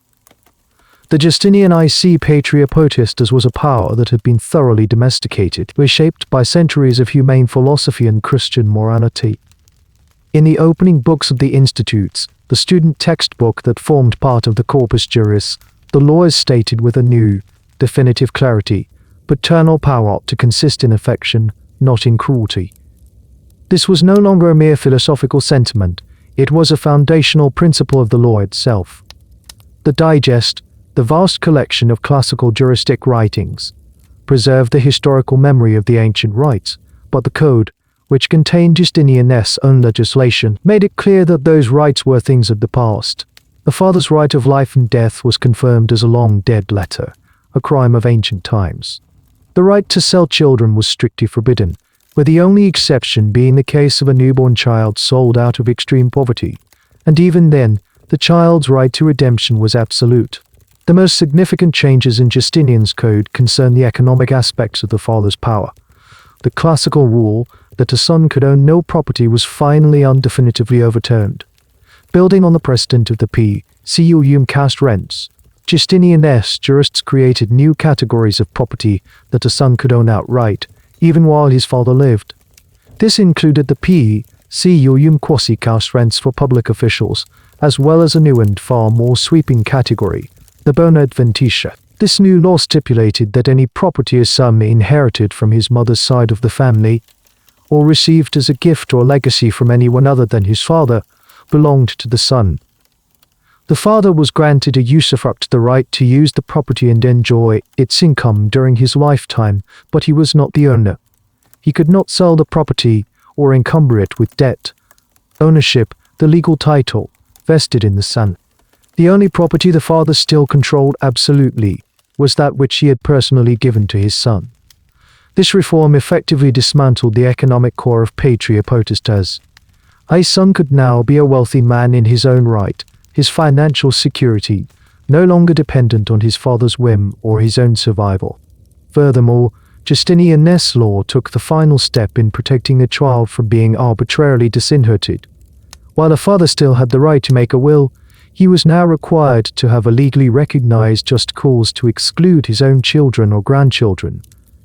To leave one's direct descendants out of a will without such cause was deemed an unjust testament, and the children could go to court to have it overturned. The law now presumed that a child had a natural right to inherit, a right that could only be forfeited through their own misconduct. In the end, what remained of Patria Potestas, as in the Corpus Juris Civil, was little more than a title of respect and a set of circumscribed rights of discipline and guardianship, akin to what a modern legal system might grant a parent. The father was still the head of the family, but his authority was now defined by his duties, not his rights. He was a guardian, a manager, and a moral guide, but he was no longer an owner. The law, as codified by Justinian, had finally caught up with the conscience of its civilization. The awesome, terrifying power that had been carved into the 12 tables a millennium earlier had slowly, almost imperceptibly died. Its body remained, preserved in the language of the law, but its spirit had long since departed. The monumental legal work of Justinian, the Corpus Juris Civilis, did not die with the fall of the Roman Empire. After a long slumber during the early Middle Ages, it was rediscovered in the libraries of Italy around the 11th century. This rediscovery sparked a legal renaissance across Europe. Universities, starting with Bologna, began to systematically study and teach Roman law, training a new class of professional jurists who would go on to advise kings, popes, and merchants. As these jurists helped to build the legal systems of the emerging European nation-states, they brought with them the concepts, categories, and language of the Roman law they had studied. Through this process, the ghost of Patria Potestas, as, in its tamed, Justinian-icy form, found a surprising and influential afterlife, casting a long and complex shadow over the development of Western family law. In the legal systems that developed from this Roman law tradition, often called the civil law jurisdictions as opposed to the English common law tradition, the concept of a strong, legally recognized paternal authority was readily adopted. In countries like France, Spain, Italy, and Germany, the law codified the father as the natural and primary head of the household. This legal framework, often referred to as paternal power, granted the father significant, though not absolute, rights over his children's upbringing, education, and property.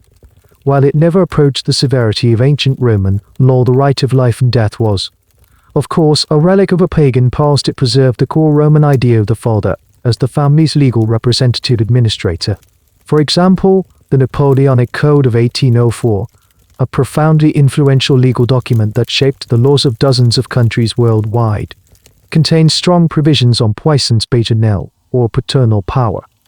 Under the code, a father had the right to control the education and religion of his children. His consent was required for his children to marry, up to a certain age. He also had the right to administer any property his minor children owned. A direct echo of the Justinian-ic father's use of usufruct over his son's bona adventitia. The code even granted the father a right of discipline that included, in cases of a seriously disobedient child, the ability to petition a magistrate to have the child imprisoned for a short period, a distant, faint echo of the old Roman father's punitive power. The English common law tradition, which developed more independently from Roman law, did not adopt the concept of Patria Potestas as a formal legal doctrine. English law tended to emphasize a more fragmented system of rights and duties, focusing on concepts like guardianship and custody rather than a single, all-encompassing paternal power.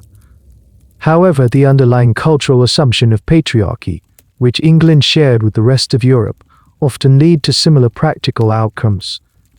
The father was, by custom and by law, the head of the household, with primary control over his children and, until the late 19th century, mere absolute control over his wife's property. The spirit of the pater familias was present, even if his Roman legal title was not. In both legal traditions, the remnants of this Roman concept had a long and tenacious life. For centuries, the law and most of Western civilization presumed that the father's rights superseded the mother's. In cases of divorce or separation, custody of the children was almost automatically granted to the father, as he was considered their natural and legal head. A child's legal residence, their domicile, was that of their father. These principles were direct descendants of the necisque, patriarchal structure of the Roman family, transmitted through the channel of Justinian's code. It was not until the sweeping social changes of the late 19th and 20th centuries, driven by the movements for women's rights and a new, child-centric view of the family, that these last echoes of Roman paternal power began to be formally dismantled. Laws were passed granting married women the right to own property, giving mothers equal rights to custody, and establishing the legal principle that all decisions should be made in the best interests of the child rather than based on the inherent rights of the father. This modern legal revolution was, in essence, the completion of the work started by the Stoic philosophers and Christian emperors, the final exorcism of a legal doctrine that had treated the child as the property of the patriarch. The law had finally and fully embraced the idea that the family is a community of individuals, not a kingdom ruled by one. We arrive at last at the end of the legal road. We have followed the thread of Patria Potestas from its stark inscription on the 12 tables, through the heroic and brutal myths of the Republic, into the complex political theater of the late Republic and early Empire. We have witnessed its collision with military necessity, its interrogation by Stoic philosophers, its reformation by benevolent emperors, and its final baptism into a Christian moral framework. The journey from the absolute power of the pater familias to the circumscribed guardianship codified by Justinian is a journey of 1,000 years. It is, in miniature, the story of Western civilization's slow, uneven, and often bloody march toward the concept of the individual. To understand this journey is to understand the deep foundational shadow the Roman father casts over the very ideas of family, personhood, and power. At its core, Patria Potestas was a legal technology for defining a person. It established a single radical binary. One was either sui juris or alieni juris. For the vast majority of people living within a Roman household, for the entirety of their lives' death, they were legally objects. This is the central, unsettling truth. The law did not see a family of individuals. It saw a single legal entity, the paterfamilias, and a collection of his human and non-human property. This created the profound paradox that defined Roman public life. A celebrated general, a revered senator, or a brilliant jurist could be a giant in the forum and a legal nullity in his own home. This legal framework teaches us that personhood is not a natural state but a social and legal construction. The Romans constructed it narrowly, vesting it in a single man, and in doing so, they built a stable and enduring society on a foundation of profound private inequality. This legal definition, in turn, shaped the Roman conception of family. The familia was not, in its legal essence, a haven of emotion. It was an ainutized single purpose, the preservation and transmission of property, name nomen, and sacred right sacra through an unbroken male line. The patriarch was its chief executive and sole shareholder. His children were his most critical assets, to be managed, deployed, and, if necessary, liquidated for the good of the corporate entity. Their marriages were mergers and acquisitions. Their labor generated revenue. Their lives were entries in a family ledger. While genuine affection was undoubtedly a part of daily Roman life, as funerary inscriptions attest, the law provided it with no shelter. The structure was built not on love, but on power, not on relationship, but on ownership. This immense historical case study reveals a stark truth about the nature of law itself. Law is not an abstract system of justice descended from the heavens. It is a reflection of a society's deepest values and the codification of its power structures. Patria Potestas was the legal armor of Roman patriarchy. It gave the force of the state to a specific, traditionalist vision of social order. It demonstrates that law can be a tool of subjugation as much as it can be a tool of liberation. The same legal genius that gave the world concepts of contract, evidence, and due process also meticulously engineered a system for the complete legal subsumption of a child. It is a powerful reminder that legality and morality are not, and have never been, the same thing. And so we are left with the shadow of the father. It is the shadow of a civilization that prized public order above private freedom, the continuity of the lineage above the autonomy of the individual, and the absolute authority of the patriarch above of affection. Rome built its empire on the discipline and duty instilled by this system. The Roman character, with its emphasis on gravitas, pietas, and savor eaters, was forged in the crucible of the patriarchal household, but the price of that order was the legal non-existence of generations of sons and daughters. The bright marble of the Roman forum, the scene of republican debate and imperial grandeur, was always shadowed by the dark, silent, and legally absolute power wielded within the walls of the Roman home. The legal code of Justinian closed the book on the ancient form of Patria Potestas. The specific statutes are now the domain of historians, the artifacts of a world long past. But the fundamental questions that this history unearths are not so easily confined to the archives. They persist woven into the fabric of every human society. How does a community balance the authority of the family against the rights of the individual? At what point does the power to guide and protect a child cross the line into the power to own and control? These are not merely Roman questions. They are our questions. Every society must decide how it defines a family, to whom it grants legal personhood, and where the boundaries of the state's interest lie. The language changes, the customs evolve, but the underlying tensions remain. The conflict between law and natural affection, between the needs of the collective and the freedom of the soul, is a permanent feature of the human condition. As you prepare for sleep, let the specific, harsh details of this history dissolve. Let them fade into a more general, more quiet contemplation. Consider the unseen structures of power and obligation that shape our own lives, the unwritten rules and ancient assumptions that still guide our families and our societies. The Romans carved their answers into bronze for all to see. Our own answers are often less clear, written not on tablets, but on the human heart. This story is over, but the dynamics it exposed, the codification of power, the commodification of human life, the eternal conflict between law and affection are not historical artifacts. They are part of us. A final thought before you sleep.